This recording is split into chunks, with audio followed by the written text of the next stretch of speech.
Hey, good morning everybody, it's Mike. Thanks for jumping on here with me this morning. Steal. Yeah, I'm a big believer in stealing. You want to call me a thief? That's okay, call me a thief.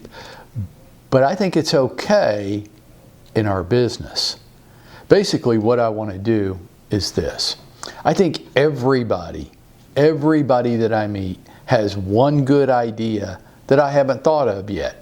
I mean, give me enough time, I might think of it, but if you already have the good idea and I just haven't thought of it yet, then I'm going to steal your idea, make it my own, take it, massage it, work it so that it works for me, and implement it. And I want you to do the same thing. I want you to watch all around you, not just in your real estate business, but all around you. When people have a good idea, how could you make that work for you? And this morning, I want to use the Lexus car company as an example of this. And this is an idea that I have stolen from them.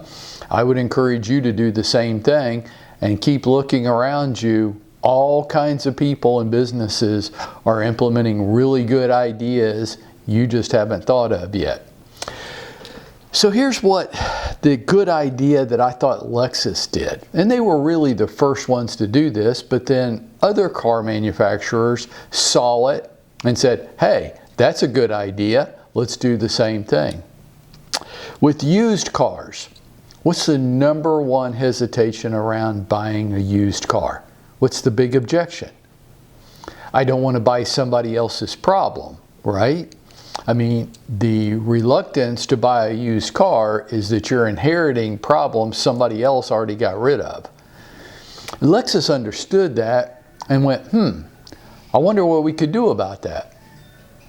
So they came up with their Lexus Certified Pre-Owned Car Program, right? Where basically they take their used cars and put them through a thorough inspection process and fix anything that they can find wrong with the car, and then certify that that's happened and that the car is in good condition. And that helps ease consumers' fears about buying a used car. We're going to certify that we thoroughly inspected this car and made sure that any defect that we could find with it has been rectified, and we'll certify that to you. Well, when I look around our business, one of the big problems I see is, I don't know, how many times you have to sell a house to get paid once. You have listings that go under contract and then they fall apart because you went through a due diligence period. The buyer hired an inspector. The inspector came back with a list of concerns that, now here's where it gets weird, right? So the buyer either adds to the inspector's list of concerns, over dramatizes it, or on the other side, your seller doesn't really believe it, has said we've lived in this house for years and we've never had a problem with that, and we're just not going to do it. And now you have to put the house back on the market, and now you have to go sell it again. And then the second buyer or the third buyer or the fourth, I don't know how many times you guys sell a house to get paid, they go through the same process and they keep finding different concerns, or the concerns are the same, but each buyer's point of emphasis is different. And I just keep wondering why we're doing that. What's going on there? What if we stole an idea from Lexus? And what if when we took listings, you strongly encouraged your seller to hire a home inspector and come in and check it out? Look, you're going to have to go through the inspection process anyhow. Like, how many homes do you sell where the buyer doesn't do any due diligence on the house?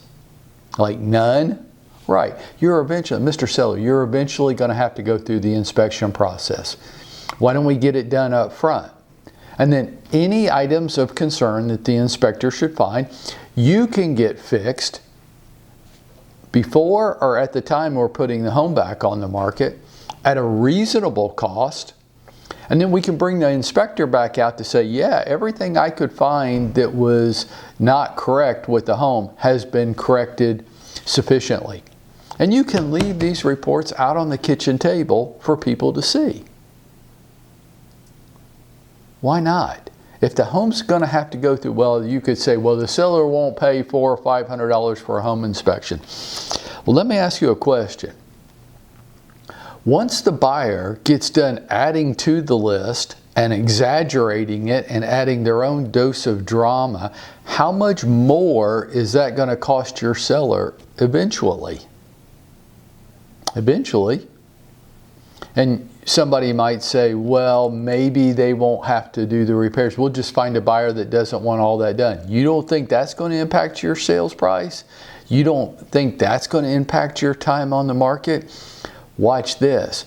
You don't think that that's going to impact your seller's level of frustration and satisfaction with the process and thereby impact your referrals in the future from them? You don't think all that? Of course all of that's going to happen. And then we wonder why this business is so hard. Well, sometimes I think we're making it a lot harder than it needs to be. And in the event that my seller doesn't want to listen to me and we go through the process, I'm going to drop a little "I told you so" somewhere down the road. When we finally get that home under contract and we do have the buyer's inspection and amendment request sit in front of us, I am absolutely going to point out, gosh, I wish we would have avoided this from the very beginning, because now it's costing us more. Now it's costing us more. What is it that I can't remember which brand it was, but there was a car repair shop that used to have a commercial on TV, right? You can pay me now, or you can pay me later. And later's always much more expensive. Folks, I want you to keep an eye out, keep your antenna up for good ideas that you see implemented all around you in the world today. Like, that's a good idea. Now, I wonder how I could incorporate that in my business that would allow me to sell more homes in less time, with less hassle. The way I say it is, by coming up with ideas like that, it allows you to expand your capacity. Some of you are working way too hard for the amount of business that you're doing. I wish you would work with me on this, because I could show you how to either work a lot less hard or do a lot more business within that hard, whichever direction you want to go. We could work together. I've already been down that road and I can show you, but you have to want to hear it, right?